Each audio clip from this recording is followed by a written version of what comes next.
అందరికీ నమస్కారం. నేను మీ Haripriya. Welcome to my channel. ఇవాల్టి వీడియోలో లక్ష్మీ జయంతి రోజున అమ్మవారిని ఏ విధంగా పూజించాలో ఇవాల్టి వీడియోలో చాలా డీటెయిల్డ్గా తెలుసుకుందాం. లక్ష్మీ అమ్మవారిని పూజించిన వారికి కొంగు బంగారం అవుతుందని అంటారు కదా. తప్పకుండా అమ్మవారి ఆశీర్వాదం అనుగ్రహం కలుగుతుందని భావిస్తారు. అమ్మవారు పుట్టిన రోజున తప్పకుండా అమ్మవారికి పూజలు చేయాలి. ఎందుకంటే అమ్మవారు సిరి సంపదలు, అష్టైశ్వర్యాలు, సుఖ సంతోషాలు అన్నీ కూడా మనకు కలగాలంటే తప్పకుండా అమ్మవారి ఆశీర్వాదం, కరుణా కటాక్షం మనపై ఉండాలి. లక్ష్మీదేవి అంటే ఒక్క డబ్బు మాత్రమే కాదండి. మనం ఎప్పుడూ కూడా మనశ్శాంతిగా, సంతోషంగా, ఆనందంగా, నవ్వుతూ ఉండడానికైనా సరే ఆ అమ్మవారి చల్లని చూపు, కరుణ ఉండాలి. ఆ అమ్మవారి చల్లని చూపు ఉంటే ఆర్థికంగా మనకున్న సమస్యలన్నీ తీరిపోవడం, అలాగే మనం ఆనందంగా ఉండడం, ఇంట్లో ఎలాంటి సమస్యలు ఉన్నా సరే వాటికవే తొలగిపోతూ ఉంటాయి. అందుకని అమ్మవారి పుట్టినరోజు అయిన లక్ష్మీ జయంతి రోజు పూజను తప్పకుండా చేసుకోవాలి. లక్ష్మీ జయంతి రోజునే అమ్మవారు ఆవిర్భవించారు. అంటే అమ్మవారు జన్మించిన రోజు, అమ్మవారి పుట్టినరోజు. మనందరికీ తెలుసు కదండి, లక్ష్మీ అమ్మవారికి మంగళవారం అన్నా, శుక్రవారం అన్నా సరే చాలా ఇష్టమని. ఈసారి లక్ష్మీ జయంతి మనకు ఈ 2024 సంవత్సరంలో 25వ తారీఖు మార్చి సోమవారం నాడు వచ్చింది. పైగా ఈ రోజున పౌర్ణమి, అలాగే హోలీ పండుగ కూడా కదా. ఈ రోజునే అమ్మవారు పౌర్ణమి రోజునే ఆవిర్భవించారు.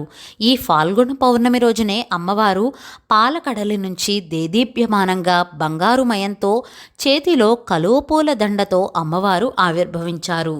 అలా ఆవిర్భవించిన అమ్మవారు విష్ణుమూర్తిని భర్తగా అంగీకరిస్తూ ఆయన మెడలో పూలమాలను వేశారు.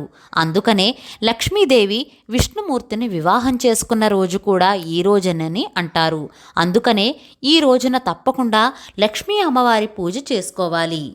ఈ రోజున పూజ ఏ విధంగా చేసుకోవాలో ఇప్పుడు తెలుసుకుందాం.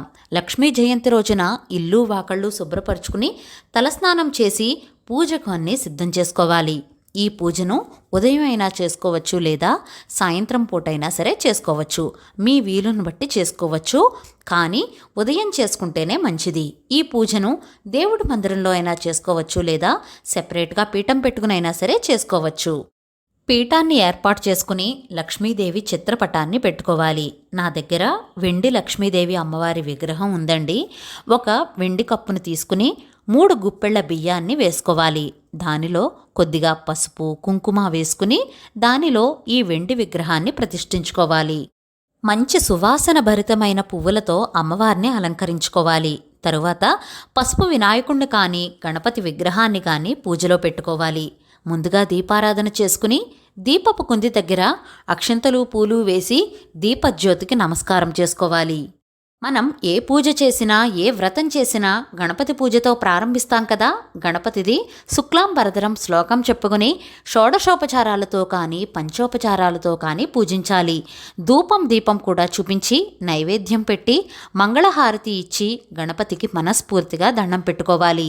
తండ్రి వినాయక, పూజలో ఎటువంటి విఘ్నాలు లేకుండా చూడు తండ్రి అని మనస్ఫూర్తిగా దండం పెట్టుకుని లక్ష్మీ అమ్మవారి పూజను ప్రారంభించాలి.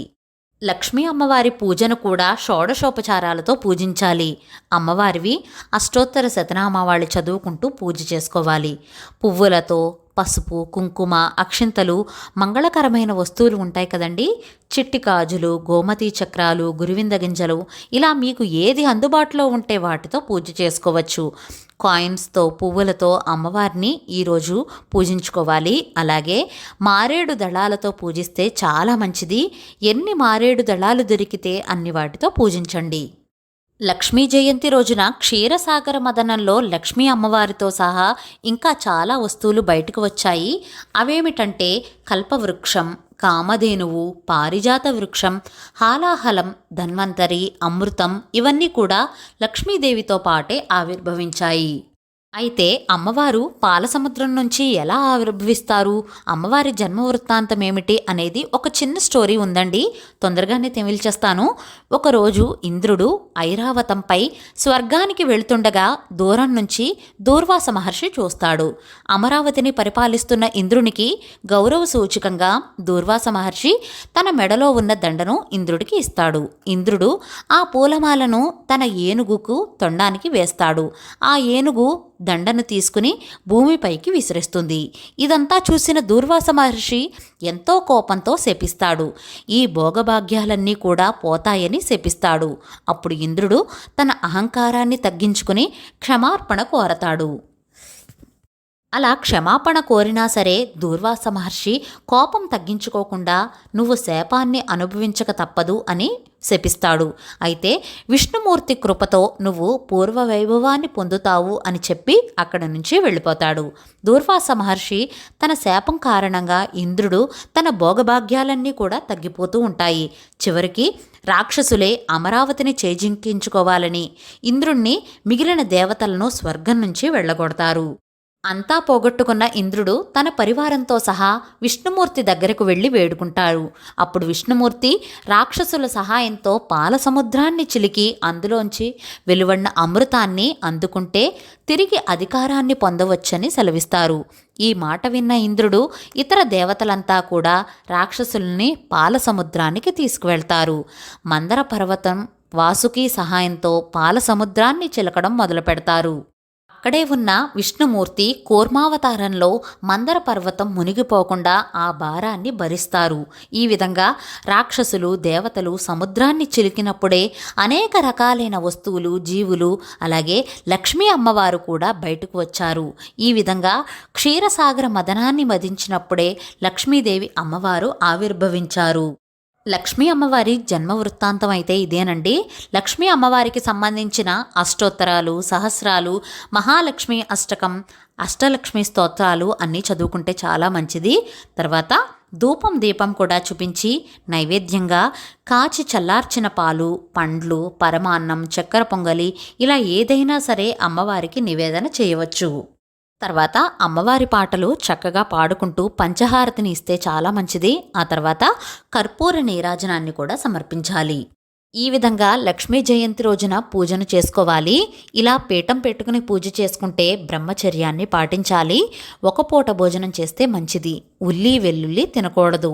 పీఠం ఎప్పుడు కదపాలి అంటే నెక్స్ట్ డే మంగళవారం వచ్చింది కాబట్టి పీఠాన్ని తీయకూడదు. మంగళవారం కూడా దీపం పెట్టి నైవేద్యం ఏదైనా పెట్టి బుధవారం నాడు పీఠాన్ని తీయాలి. ఈ విధంగా పాలకడల నుంచి ఆవిర్భవించిన లక్ష్మీ అమ్మవారికి ఈ రోజున పూజ చేసుకున్నట్లయితే అష్టైశ్వర్యాలు భోగభాగ్యాలు ఆయురారోగ్యాలు అన్నీ కూడా సిద్ధిస్తాయి. అందుకని తప్పకుండా అమ్మవారిని పూజించండి.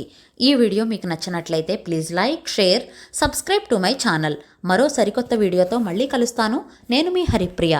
Thank you for watching.